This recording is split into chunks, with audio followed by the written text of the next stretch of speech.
កំបាំងសុខភាពនិងអាយុវែងពិនិត្យលក្ខណៈជើង4យ៉ាងរបស់សុភាពនារីតើអ្នកដឹងទេថាជើងមិនត្រឹមតែជាផ្នែកសម្រាប់ធ្វើចលនាប៉ុណ្ណោះទេប៉ុន្តែវាក៏ជាកញ្ចក់ឆ្លុះបង្ហាញពីស្ថានភាពសុខភាពផ្ទៃក្នុងនិងអាយុរស័យរបស់អ្នកផងដែរ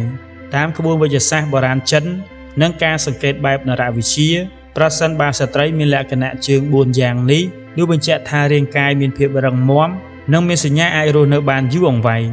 មុននឹងបន្តទស្សនាសូមបងប្អូនជួយចុច like ចុច subscribe Channel របស់ admin ម្នាក់មួយផងណាឥឡូវនេះកុំឲ្យខាតពេលយូរសូមបន្តទស្សនាជាមួយ admin ដូចតទៅ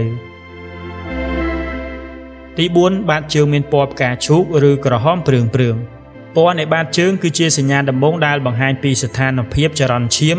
និងសុខភាពសរីរាង្គខាងក្នុងសញ្ញានៃសុខភាពល្អ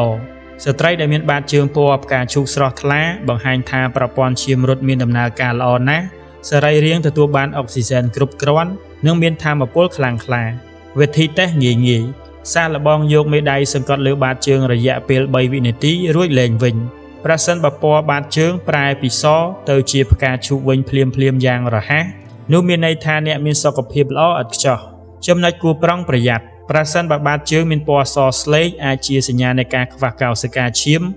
ឬបើមានពណ៌បៃតងជាំអាចបង្ហាញពីការចុះខ្សោយនៃមុខងារសរីរាង្គណាមួយក្នុងរាងកាយទី3បាតជើងមានសីតុណ្ហភាពក្តៅអ៊ុនសីតុណ្ហភាពជើងតាក់ទងយ៉ាងជិតស្និទ្ធនឹងតុល្យភាពយិននិងយ៉ាងនៅក្នុងរាងកាយ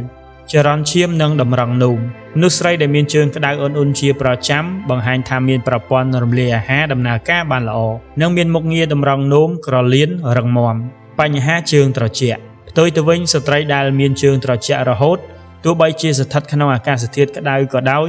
ច្រើនតែមានបញ្ហាចរន្តឈាមរត់មិនស្រួលឬខ្វះថាមពលយ៉ាងដែលអាចធ្វើឲ្យប្រព័ន្ធការពាររាងកាយចុះខ្សោយនិងងាយរងគ្រោះដោយជំងឺផ្សេងទី2ក្រចកជើងភ្លឺថ្លានិងមានបាតក្រោមពណ៌ផ្កាឈូកក្រចកជើងគឺជាសូចនាករនៃជាតិពុលនិងកម្រិតវីតាមីននៅក្នុងខ្លួនលក្ខណៈល្អ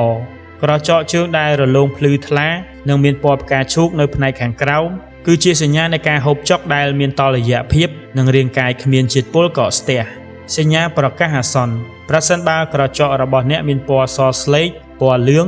ឬមានស្នាមអុចខ្មៅត្នោតនោះមានន័យថារាងកាយកំពុងខ្វះសារធាតុចិញ្ចឹមឬមានបញ្ហាសុខភាពផ្ទៃក្នុងដែលត្រូវយកចិត្តទុកដាក់ដើម្បីរក្សាភាពស្រស់ថ្លានេះស្ត្រីគួរតែហាត់ប្រាណឲ្យបានទៀងទាត់ដើម្បីជំរុញការបញ្ចេញជាតិពុលទី1ម្រាមជើងធំវែងនិងមានសាច់ក្រាស់តាមទស្សនវិជ្ជាសាស្ត្របុរាណម្រាមជើងមានទំនាក់ទំនងយ៉ាងជ្រាលជ្រៅជាមួយសរីរាង្គតម្រង់នោមដែលជាប្រភពនៃថាមពលជីវិតតំណាងឲ្យអាយុយឺនយូរមនុស្សស្រីដែលមានម្រាមជើងធំរឹងមាំនិងមានសាច់ក្រាស់ជាពិសេសមេជើងគឺជាអ្នកដែលមានគ្រឹះសុខភាពរឹងមាំពីកំណើតម្រាមជើងធំវែងឆ្លុះបញ្ចាំងពីមុខងារតម្រង់នោមដ៏រឹងមាំដែលជួយឲ្យរាងកាយមានភាពធន់នឹងជំងឺនិងមានអាយុយឺនយូរលើសពីមនុស្សទូទៅសេចក្តីសន្និដ្ឋានលក្ខណៈទាំង4យ៉ាងខាងលើនេះគឺជាសញ្ញាវិជ្ជមាននៃសុខភាពផ្លូវកាយទោះជាយ៉ាងណាក៏ដោយដើម្បីទទួលបានអាយុវែងពិតប្រាកដសុខភាពនារីគ្រប់រូបក៏ត្រូវយកចិត្តទុកដាក់លើរបបអាហារការសម្រាកឲ្យបានគ្រប់គ្រាន់និងរក្សាចិត្តគំនិតឲ្យបានរីករាយជាប្រចាំផងដែរ